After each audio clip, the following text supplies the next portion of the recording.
अस्सलाम वालेकुम नाजरीन, नांदेड़ उर्दू न्यूज में आपका इस्तकबाल है। चले जानते हैं आज की खबर। कुरुशनूर में हुए 400 करोड़ के राशन घोटाले की तहकीकात पर आरिफ खान पठान ने प्रेस कॉन्फ्रेंस में किया खुलासा। MIDC नांदेड़ में कालाबाजारी के लिए रखे गए राशन के अनाज का एक बड़ा जखीरे पर छापामारी नांदेड़ के साबिक SP चंद्रकिशोर मीना DYSP नूरुल हसन की जानिब से की गई थी, जिसमें कई बड़े लीडरान व अफसरान के नाम शामिल थे। इस बड़े अनाज घोटाले में मजीद तहकीकात को रोकने के लिए कई सियासी दबाव का इस्तेमाल किया गया। इस सिलसिले में आरिफ खान पठान ने औरंगाबाद हाई कोर्ट में तमाम दस्तावेजात पेश किए। 1 साल तक कोर्ट में केस चलता रहा, लेकिन बाद में इस केस को सर्द बस्ते में डाल दिया गया। इस सिलसिले में समाजी खिदमतगार आरिफ खान पठान ने हाई कोर्ट में अनाज घोटाले से मुतालिक की जा रही तहकीकात को रोक दिए जाने के बायस इन्होंने सुप्रीम कोर्ट में इस केस को चैलेंज किया। इसी सिलसिले में आरिफ खान पठान ने नांदेड़ में एक प्रेस कॉन्फ्रेंस का एहतमाम करते हुए 400 करोड़ के राशन घोटाले में शामिल बड़े सियासी कायदीन व अफसरान के बारे में संगीन इल्जामात आयद किए।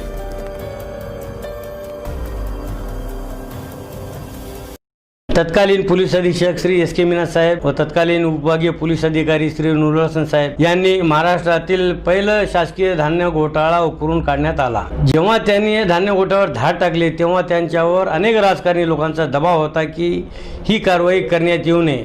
मात्र या दोन्ही व्यक्तींनी सगळं दबावाला झुगारून त्यांनी जे करायचे ते केलेले आहे, हे चांगले त्यांचे अभिनंदन। परंतु त्यानंतर ही माहिती सगळं दाबण्यात आली होती, परंतु मी सर्व कागदपत्रे जमा करून औरंगाबाद खंडपीठ हायकोर्टात याचिका दाखल केली। 1 वर्ष ते कारवाई चालत गेली आणि फक्त आम्हाला फक्त VIP ट्रीटमेंट आरोपींना दिले म्हणून जे अजय बायती, ललित खुराना, राजू पारसेवार, जयप्रकाश तापडे हे 4 आरोपी 8 महिने यांना तुरुंगवास झाला, परंतु यांना VIP ट्रीटमेंट दिली म्हणून आम्ही कोर्टात कागदपत्र सादर केले। त्या एकाच आधारावर हायकोर्टाने केस डिस्पोज केली। हे आम्हाला अमान्य असून मी हायकोर्टाविरोधात सुप्रीम कोर्टात याचिका दाखल केलेली आहे आणि लॉकडाऊनमुळे तो पुढे वाढत गेलेली आहे। भविष्यात लवकरच त्याची तारीख मिळतील। 400 कोटीचा घोटाळा आहे आणि 4 राज्याचा घोटाळा आहे आणि पोलिसांचा 4,000 पाणी अहवाल आहे। याच्यामध्ये 10% तपास झालेला आहे। 90% तपास कुठे गेला, हायकोर्टाने कोणत्या आधारावर फाईल डिस्पोज केली, मला तो सुप्रीम कोर्टात चॅलेंज केलेला आहे। आणि यामध्ये डेप्युटी कलेक्टर तत्कालीन तुमचे संतोष वेणीकर यांच्यासाठी रेड कॉर्नर नोटीस इश्यू केली, संपत्ती जप्त करण्याची नोटीस इश्यू केली, परंतु CIDने काहीही केलेले नाही आणि मी उकरून काढल्यामुळे माझ्यावर बी खूप लोकांचा दबाव आहे। त्यानुसार मला हायकोर्टाने पोलीस प्रोटेक्शन दिलेलं आहे।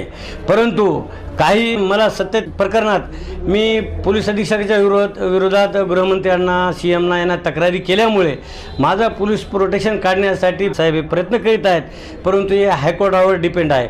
भले पोलीस प्रोटेक्शन काढो, माझं जे काम करायचं मी ते करणार आहे। माझे आणखीन 5 फाईली याचिका दाखल केलेल्या आहेत। पुढची भूमिका हेच की माझं म्हणणं हे की हा एवढा मोठा घोटाळा आहे, साधारण कोणत्या आरोपीने पोटासाठी जर चोरी केली तर त्याला पोलीस कस्टडी घेऊन त्याच्याकडून सगळं माल हस्तगत केला जातो। मग हा एवढा मोठा घोटाळा आहे 400 कोटीचा, मग हा माल हस्तगत करा ना।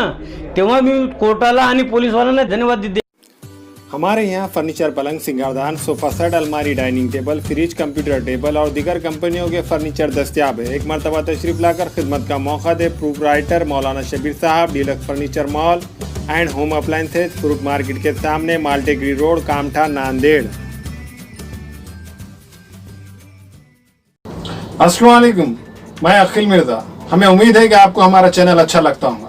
लेटेस्ट न्यूज के लिए देखते रहिए नांदेड़ उर्दू न्यूज, और न्यूज के पसंद आने पर लाइक, शेयर और सब्सक्राइब करना ना भूलें।